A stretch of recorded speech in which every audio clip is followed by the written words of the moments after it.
Hi everyone, and thank you for joining us today.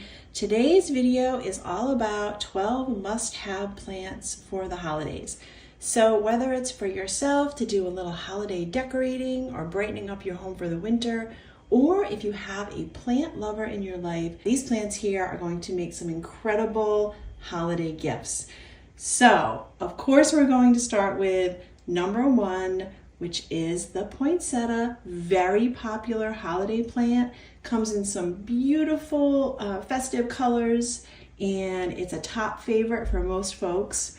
But I'm also going to show you amaryllis, which we have a few videos out on those because personally that's one of my favorites. But we have a total of 12, and you will find something for everyone. In our video today, we have some flowers and foliage that are really going to perk up your home for the holidays or make a great gift.